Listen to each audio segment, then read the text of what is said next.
गुरु प्यारी साध संगत जी, ਅੱਜ हमारे परम पूज्य विरक्ति 1008 संत बाबा ਨਿੱਕਾ ਸਿੰਘ ਜੀ ਅੱਜ ਦੇ ਦਿਨ ਉਹਨਾਂ ਦੀਆਂ ਮਿੱਠੀਆਂ ਯਾਦਾਂ ਨੂੰ ਮੁੱਖ ਰੱਖਦੇ ਹੋਏ ਅੱਜ ਦਾ ਤਿਹਾੜਾ ਮਨਾਇਆ ਜਾਂਦਾ ਹੈ। ਤੇ ਸਾਡੇ गुरु जी विश्व वैराग्यों में अभाव, पारलौकिक भोगों में आसक्ति का अभाव, हंकार रहित ब्रह्मनिष्ठ आत्मनिष्ठ विद्या के भंडार, कृपालु महादयावान, इतना ही नहीं सब शास्त्रों के ज्ञाता और तो और सबके मन की, सबके दिल की धड़कन बने रहते थे और बने रहते हैं। और उनके जो कि सखा भाव रखने वाले संत बाबा दर्शन जी और जो साथ में संत गोपाल जी, ਅੱਜ ਤਿੰਨਾਂ ਦਾ ਤਿਹਾੜਾ ਇੱਕ ਸਾਥ ਮਨਾਇਆ ਜਾਂਦਾ ਹੈ ਤੇ ਉਹਨਾਂ ਦੀਆਂ ਸਾਰੀਆਂ ਯਾਦਾਂ ਨੂੰ ਯਾਦ ਕੀਤਾ ਜਾਂਦਾ ਹੈ। ਵਾਹਿਗੁਰੂ ਜੀ ਦਾ ਖਾਲਸਾ। ਤੇ ਬੀਬੀ ਨੀਲਮ ਜੀ ਆਪਣੇ ਮਨ ਕੇ ਭਾਵ ਪ੍ਰਗਟ ਮਿਲ ਸੰਗਤ ਮੈਲ परिचय जियो बिन पागा सतसंग ना लभे बिन संगत मैल परिचय जियो। प्यारी साध संगत जी, सबसे पहले उपस्थित विराजमान श्री गुरु ग्रंथ साहिब उनके चरणों में कोटि और जैसा कि आज सबको विदित है कि हमारे बीच में विराजमान संत बाबा निक्का सिंह महाराज, किसी के मन में ये बात नहीं रह जाए कि वो हमारे बीच में विराजमान नहीं है। वो हर पल हर क्षण पल पल में हमारे साथ हैं, क्योंकि उनके धरों करों बरसाए आज भी उनका रूप हमारे साथ चारों दिशाओं में है। अभी विराजमान संत बाबा छोटू जी महाराज और संत बाबा राम सिंह जी, संत बाबा जोत सिंह जी और संत बाबा जो कि विदेह मुक्त हो चुके हैं, संत बाबा हरवंश जी, वो आज हमारे बीच में ही विराजमान है। और उनके दिए हुए ये जो शिष्य हैं, उनके द्वारा नामदान, उनके द्वारा बरसाए हुए जो शिष्य हैं, वो भी आज इसी समय हमारे साथ विराजमान हैं। प्यारी साध संगत जी, उनका दिन हम आज सब दूर दूर से चल करके जो शिष्य आए हुए हैं, वो उनके इस उपलक्ष्य में ही यहाँ उपस्थित हुए हैं। और पिछले 4 दिनों से सहज पाठ के पाठ भी रखे गए हैं, वो भी उनके नाम से ही रखे गए हैं। उनके बड़े ही प्यारे मित्र और शिष्य संत बाबा गोपाल जी और संत बाबा दर्शन जी एक साथ, क्योंकि उनका मन भी एक साथ ही था। संत बाबा निक्का सिंह जी कहा करते थे कि संत गोपाल जी और संत दर्शन जी जैसा शिष्य हो तो इनके जैसा। तो उनकी इतनी कृपा हुई कि उनके वचन संत बाबा छोटू जी के मुख से निकले कि बरसी एक साथ मनाई जाए, क्योंकि उन दोनों तीनों की तार एक साथ जुड़ी हुई थी, इसलिए बरसी भी एक साथ मनाई जा रही है। प्यारी साध संगत जी, संत बाबा छोटू जी महाराज जी की कृपा के द्वारा ही आज हम अपने विचार साध संगत के सामने प्रकट करेंगे।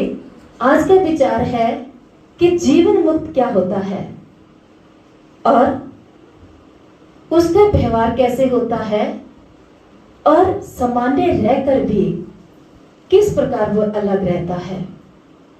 तो प्यारी साध संगत जी,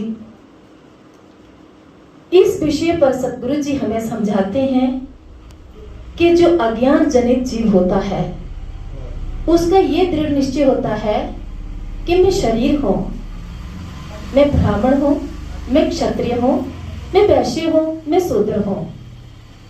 और उसी प्रकार जो जीवन मुक्त आत्म ज्ञानी होता है, उसका ये दृढ़ निश्चय होता है कि ना मैं ब्राह्मण हूं, न क्षत्रिय हूं, न वैश्य हूं, न शूद्र हूं, और परंतु मैं असंग हूं।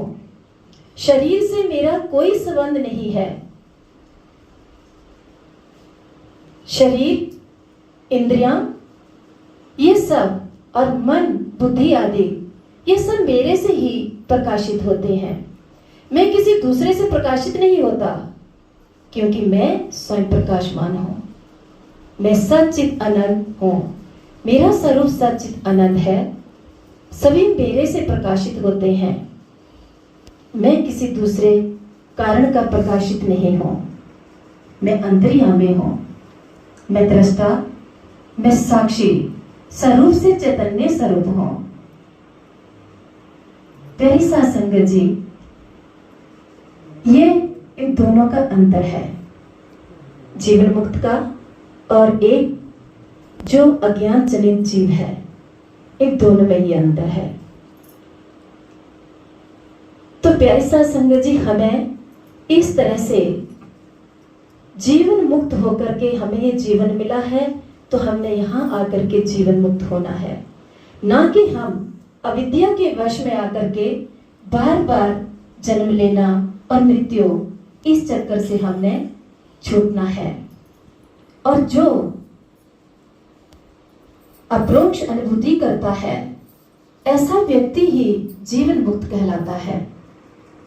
ये कोई सांसारिक इतिहास का भूगोल नहीं है कि इसे पढ़कर कोई भी पढ़कर के ज्ञान प्राप्त कर सकता है। ये किताबी ज्ञान नहीं है, किसी से भी प्राप्त कर सकते हैं। ये एक आध्यात्मिक ज्ञान है जो सतगुरु के सानिध्य में रह करके उनके शब्दों के द्वारा ही हमें ज्ञान प्राप्त होना है, तभी हमारी मुक्ति हो सकती है, वरना यही 84 के गेड़ों में ही हम पड़े रहेंगे। एक बार व्यवसाय संगत जी, भिन्न भिन्न स्थानों के 6 शिष्य यानी बहुत बड़े संत मुनि महात्मा थे, जो पिपलाद ऋषि के आश्रम में पहुंचे। ज्ञान की जिज्ञासा लेकर, हाथ में समुद्र लेकर के उनके पास पहुंचे और ज्ञान की जिज्ञासा की। तो जानते हैं उन्होंने क्या कहा? पिपलाद ऋषि ने कहा कि नियम पर्वत और संयम से 1 वर्ष तक पहले अपने आश्रम में रह करके चित्त शुद्धि करिए, उसके उपरांत प्रश्न पूछना। यदि मेरी इच्छा होगी और मुझे प्रश्न का उत्तर आएगा तो मैं जवाब दूंगा, वरना नहीं। 6 महीने तक उन्होंने अपने पूरा मन चित्त एकाग्र करके अपने हृदय की शुद्धि करी और प्रश्न पूछा। पिपलाद आदि ने ऋषि ने उनके प्रश्न का उत्तर दिया। तो प्यारी साध संगत जी, कहने का तात्पर्य है कि हम लोग तो हमारे परम पूज्य संत बाबा निक्का सिंह महाराज, वो हमेशा ही हर समय रात के, मैंने सुना है कि 2-2 बजे भी, 3 बजे तक, 4 बजे तक, और ऐसे ही हमारे संत बाबा छोटे जी महाराज पूरी रात, पूरा दिन लगा देते हैं पढ़ने के लिए। कोई ऐसा ग्रंथ नहीं है, सहज कथा में हमें उनका वर्णन नहीं मिलता कि जो उन्होंने कोई उपनिषद या कोई शास्त्र छोड़ा हो। और गीता का तो प्रवाह उनका हमेशा ही चला रहता था। तो वो क्यों चलाते थे? कई बार किसी ने कहा कि महाराज, आप जैसे पंजाब में अधिकतर जाट होते हैं, इतने पढ़े लिखे नहीं होते हैं, तो उनको ये कहते थे कि सबके बीच में आप इतने बड़े बड़े ग्रंथ पढ़ते हो। तो महाराज जी पता क्या कहते थे? महाराज जी कहते थे, कोई बात नहीं,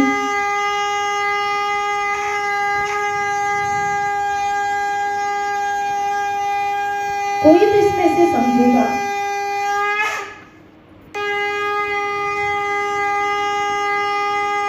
क्योंकि संतों की बहुत दूरदृष्टि होती है, कोई ना कोई तो इस बात को समझेगा। उन्होंने अपने प्रभाव से जो भी ज्ञान देना था वो देते थे। ऐसा नहीं करते थे कि इनको हमने बात नहीं सुनानी है। वो अपना सत्संग अपने रूटीन में करते रहते थे, कभी नहीं सोचते थे कि इनको नहीं सुनाना है।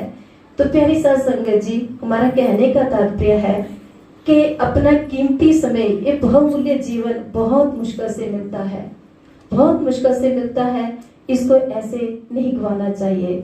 जितना भी समय मिलता है अपना आध्यात्मिक पथ पर तो अवश्य लगाना चाहिए, क्योंकि ये संसार तो मिथ्या ज्ञान है, ये आता है चला जाता है, लेकिन कोई भी अपना नहीं बनता। एक ज्ञान एक ऐसी वस्तु है कि उसके बिना हमारा गुजारा नहीं हो सकता, हमारा जीवन सफल नहीं हो सकता। यदि जीवन सफल करना है तो इसके लिए हमें अवश्य पहले थोड़ा थोड़ा समय देते जाइए, 1 घंटा 2 घंटे शनिवार संडे, उसके बाद जितना जितना समय अपने पास बनता है अवश्य अपने अपने सतगुरु के चरणों में लगाना चाहिए, जिससे हमारा भी कुछ कल्याण हो सके। और सतगुरु महाराज तो हमेशा ही ज्ञान देते रहते हैं। हम यदि कभी आधा घंटा लेट भी हो जाते हैं तो उनका हमेशा यही कहना होता है कि चाहे भले रात भर बैठे रहो पर तुम कुछ सीखो, कुछ करो। तो हमेशा ही जिस तरह एक पिता की इच्छा होती है कि मेरा बेटा बड़ा बने, उस तरह सतगुरु की भी इच्छा यही होती है। पिता तो अपने बच्चे को एक व्यवहारिक शिक्षा देता है पैसा कमाने की, वो तो हमें संसार में और टिपली गिरा देता है, लेकिन सतगुरु इस संसार से हमें छुड़ाते हैं। क्यों छुड़ाते हैं? कि बड़ी मुश्किल से जीवन शरीर ईश्वर ने शरीर बख्शा है, तो इन्हें किसी अच्छे रास्ते पे लगाया जाए, अच्छे कर्म किए जाएं, ताकि इनका कल्याण हो सके। तो प्यारी साध संगत जी, इन्हीं शब्दों के साथ मैं अपनी वाणी को विराम देती हूँ और दूरों नेड़ों आई संगत का मैं तहे दिल से धन्यवाद करती हूँ। संत महात्माओं के चरणों में मेरा कोटि कोटि वंदन। और एक गुरुवाणी में एक छोटी सा पंक्ति है।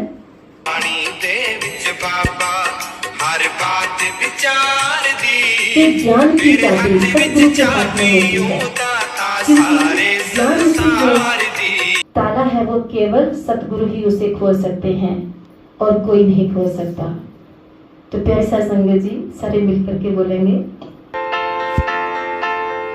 गुरु बिन कौन उतारे पार, गुरु बिन कौन उतारे पार, गुरु बिन कौन उतारे पार, गुरु बिन कौन उतारे पार, बिना गुरु के जो भी उतरे, बिना गुरु के जो भी उतरे, डूब गया मजेदार, गुरु बिन कौन उतारे पार, गुरु बिन कौन उतारे पार, गुरु बिन कौन उतारे पार, बिना गुरु के जो भी उतरे, बिना गुरु के जो भी उतरे, डूब गया मजेदार, गुरु बिन कौन उतारे पार, गुरु बिन कौन उतारे पार। सो प्यारे साथ संगत जी, गुरु के बिना कोई ऐसा दुनिया में शख्स नहीं है कि जो हमें पार उतार सकता है। तो एक बार सतगुरु महाराज जी के चरणों में कोटि कोटि वंदन। वाहेगुरु जी का खालसा, वाहेगुरु जी की फतेह। बोले सो निहाल। प्यारी साध संगत जी, ये थी बीबी नीलम जी, जिन्होंने अपने भाव सतगुरु की महान कृपा के द्वारा ही आपके साथ साझे किए। और आज का त्यौहार बड़ा ही पवित्र माना जाता है, क्योंकि आज का त्यौहार हर वर्ष की तरह संत बाबा छोटू जी महाराज जी के सानिध्य में उनकी प्रेरणा का सदका, उनके आशीर्वाद के द्वारा ही मनाया जाता है। और प्यारी साध संगत जी, एक बार जोर से बोलेंगे, संत बाबा निक्का सिंह महाराज की जय।